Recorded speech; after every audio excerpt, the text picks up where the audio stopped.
I'm thinking of a time now that when a nation was in captivity, it was Israel. And they were down in Egypt and was made hard and rigored to serve the Egyptians. It seemed like that everybody had just grown cold. Did you know Israel was in Egypt twice as long as the United States has been a nation? We're not over about 150 or 70 years old, something like that, and they were 420 years in bondage or down in Egypt. But it come a time when it seemed like that all hopes is gone. But there was one man and woman who seemed to have faith in a historical God that spoke to Abraham in the time of crisis, and they believed they could call on him and he'd answer. Amen. That was Amram and Jehoshaphat, the wife of Amram, the mother and father of Moses.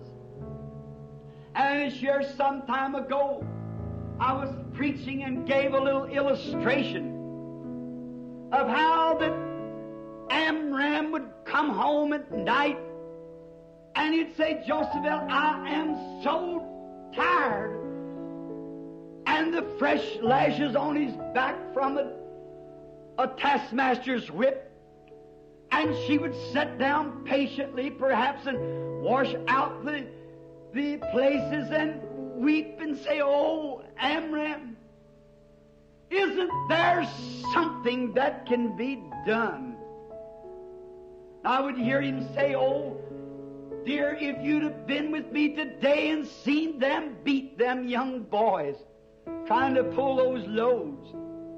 But they were heartless. They treated them like they were animals. And that's our young man of Israel. Isn't there something can be done? That's what I wonder now, to see our young teenage boys that will be the men and women of tomorrow, our teens today. Hair down in their neck and breeches pulled out over their hips and a pistol stuck in their side and a cigarette in the side of their mouths. What will it be? It's still slavery under the devil. Amen.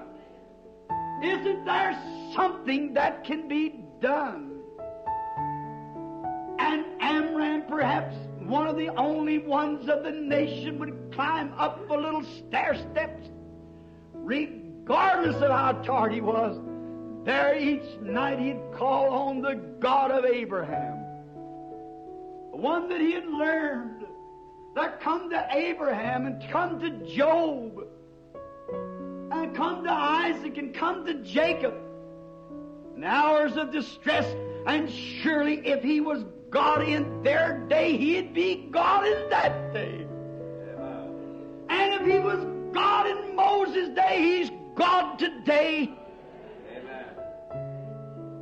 He just needs to be called up out of history and called on the scene of action.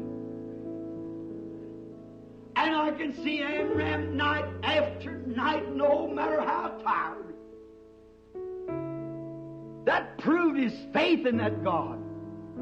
But today the people, if they don't get everything they ask for, the first time they pray, they seem to think that he's dead. What we need is men and women today of gallant spirit. Men and women who are determined to hold on till they see a God that really lives come into action. That will not take no for an answer. They're determined to stay with it. If they are sick and the doctor has said they can't get well, yet something within them tells them they're going to be well. Hold on no matter what takes place. If you join the churches of the denominational world until you have sapped all your strength from walking from place to place, and you still can't find relief, there's still a God that answers prayer and saves from sin. And as we can see Amram on those weary nights, back bleeding, climbing up the steps again until 2 and 3 o'clock in the morning, praying and seemed like he's just talking to the wind. Down in his Jewish heart there burned a faith that no winds of doubt could ever blow out.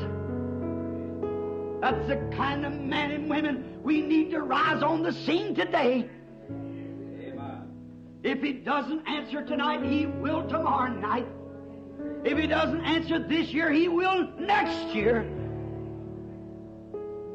For He's a God. Not a God, but the God. Amen. And we see night after night as Amram climbed the steps, and Jehoshaphat would come up to him and say, Amram, dear, you've been up here praying all night. Why don't you just tell some of the boys where you're working and let them pray a while? Well, honey, what if they don't do it? Somebody's got to do it. Somebody's got to pray through. Amen. That's the way every Christian ought to feel tonight. Not waiting for somebody else, but take the front ourselves and go through. Amen. If we believe the Bible to be a history, it's also a prophetic book that tells that that same God shall rise in the last days. And it's time for Him to come on scene. That's what Amram knows. That Moses had prophesied, or not Moses, pardon me, Abraham, had been given a promise by this God of history who hadn't answered a prayer in 400 years, as far as we have record. But He made a promise that He would bring them out. And seemingly we've had a silent God for a long time. But the hour has come where He's going to rise on the scene. One night when Amram had prayed maybe for several years, and his hair now was turning gray and no deliverance, but just getting worse. One night he got right down to business. That's how we have to do it. Get right down to business. He said, God, You promised this, and we've looked forward to it, and we see the signs all here, and the time is at hand. It's time for You to do something about it. While he was in deep, concentrated prayer, praying with all of his heart, he looked standing in the corner. He rubbed his eyes and looked again. There stood an angel with a sword drawn. He said, deliverance is coming, and you're going to bring a son into the world, and He's going to be the one to deliver him. See, God always answers prayer, doesn't He? Amen. If we just hold on.